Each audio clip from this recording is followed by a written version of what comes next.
Assalamualaikum warahmatullahi wabarakatuh. Perkenalkan, saya Widi Fitri Nuriza dari Profesi Kebidanan Universitas Nasional. Saya akan menampilkan sebuah video pendek yang berjudul Konseling Akseptor KB IUD Baru. Selamat siang, Bu. Selamat siang, ada yang bisa saya bantu? Saya pengen nanya tentang pemasangan IUD. Oh, Ibu mau memasang KB IUD ya? Rencananya. Sebelumnya saya mau nanya, Ibu udah tahu belum tentang IUD? Tentang kelebihan atau kekurangannya? Belum, Bu. Dengar-dengar gitu aja, Bu. Nah, di sini saya akan memberitahukan Ibu tentang kelebihan IUD. Kasih gitu. Nah, Ibu, IUD itu alat kecil yang dipasang di dalam rahim. Nah, seperti ini ya Bu, ini contohnya alat kecil yang dipasang di rahim. Nah, dia rangkanya plastik yang lentur dengan lembaga lembaga dan benang. Nah, seperti ini Bu. Bu lihat kan Bu, ini seperti ini gambar IUD-nya Bu. Nah, ini dia sangat efektif dan aman. Cara kerjanya mengalahkan sperma bertemu dengan sel telur. Sebagian besar ibu-ibu bisa memakai IUD, termasuk yang belum pernah hamil. Jadi Bu, IUD ini ada kekurangan dan kelebihannya. Di sini efektivitasnya sangat tinggi, artinya kegagalan hamilnya 0,6 sampai 0,8 kehamilan dari 100 perempuan per tahunnya. Setelah IUD terpasang, obatnya langsung jalan, langsung berefek. IUD ini memberikan rasa nyaman saat berhubungan. Jadi tidak mengganggu karena ibu tidak perlu ada rasa khawatir akan terjadi kehamilan. Dan tidak mengganggu ASI dan efeknya sangat panjang, sekitar 5 sampai 10 tahun. Kontrasepsi ini tidak akan menimbulkan efek seperti menggunakan KB hormonal seperti mual, pusing, nyeri payudara. Dan IUD ini dipasang pada ibu setelah melahirkan atau setelah keguguran, dia juga bisa, tidak harus menunggu atau sebulannya atau berapa lamanya. Dan dia tidak ada interaksi dengan obat-obat lainnya. Oh, jadi itu kelebihannya, Bu. Terus kalau efek sampingnya atau kekurangannya itu, Bu, apa? Bisa ibu lihat nih Bu ya, kekurangannya itu biasanya 3 sampai 6 bulan siklus pertama setelah pemasangan IUD. Mensnya nanti agak banyak, nyeri saat menstruasi, kadang ada efek-efek setelah pemasangan. Yang kedua, IUD ini tidak bisa dipasang pada ibu yang memiliki infeksi menular seksual atau pasangan yang sering berganti, karena akan menimbulkan infeksi pada panggul setelah pemasangan. Nah, IUD ini memerlukan pemeriksaan panggul sebelum pemasangan. Sedikit agak terasa tidak nyaman ya Bu ya. Kalau nyerinya nanti gimana ya, Bu? Nyeri banget gitu? Enggak Bu, nggak usah khawatir Ibu, nanti saya akan berikan anti nyeri. Kalau Ibu mengeluhkan nyeri, Bu anaknya berapa Bu? Baru 1 sih, Bu, alhamdulillah. Umurnya udah berapa Bu? 3 bulan kurang.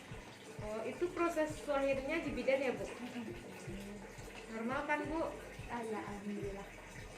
Nah, Ibu punya riwayat penyakit keputihan atau infeksi menular seksual seperti sifilis atau GO? Enggak ada. Atau Ibu sering gonta-ganti pasangan nggak? Enggak. 1 cukup, Bu. Iya. Apakah Ibu sekarang sedang haid? Iya. Nah, Ibu kan nih sudah mengerti ya dengan semua penjelasan tentang kelebihan dan kekurangan KB IUD? Udah. Ada yang ingin Ibu tanyakan lagi? Enggak ada sih, udah cukup paham. Kalau begitu berarti Ibu sudah setuju untuk pemasangan KB IUD ya? Baiklah Ibu, kalau begitu Ibu sudah setuju dengan pemasangan IUD. Sebelumnya saya lakukan pemeriksaan dulu ya Bu ya.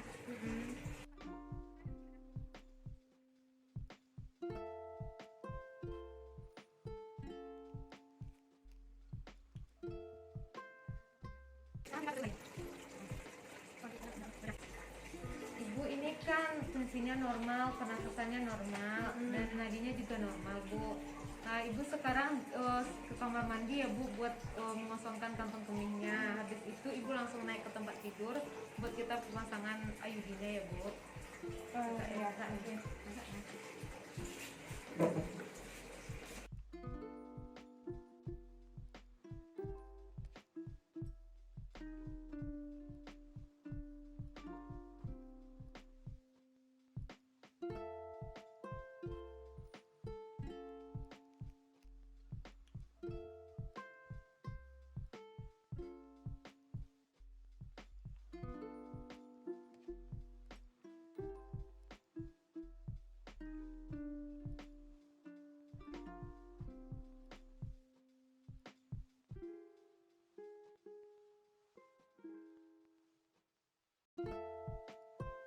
Setelah pasien diposisikan litotomi dan dipasang duk steril, dilanjutkan vulva dan vagina dibersihkan dengan kapas cebok atau melakukan vulva hygiene. Lalu melakukan pemasangan spekulum. Setelah selesai dilakukan pemasangan spekulum, setelah porsio kita dapat, lalu kita lakukan penjepitan pada porsio dengan tenakulum. Penjepitan dilakukan pada pukul 11 atau pukul 1. Masukkan sonde untuk menentukan ukuran dan posisi uterus. Setelah didapatkan uterus dengan posisi antifleksi dengan ukuran 7 cm. Lalu inserter yang sudah berisi IUD kita masukkan ke dalam uterus. Plunger didorong hingga ke fundus sampai IUD di dalam inserter keluar. Lalu plunger kita tarik perlahan-lahan keluar.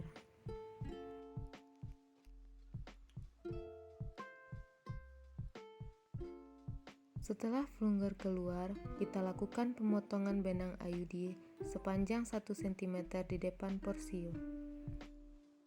Tenakulum dilepas, dilanjutkan dengan pelepasan spekulum sambil mendorong benang IUD dan melepas spekulum. Semua alat bekas pakai dimasukkan ke dalam larutan klorin. Ibu, pemasangannya sudah selesai, Bu. Ibu silakan istirahat dulu ya, Bu, sama 5 menit. Nanti saya tunggu lagi di meja saya ya, Bu. Udah.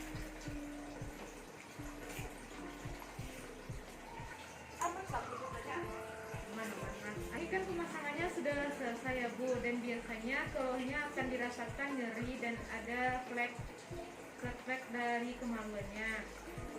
Nah, nanti akan saya kasih obat nyeri untuk menghilangkan rasa nyerinya, Bu. Di sini nanti ada kontrol lagi nggak, Bu?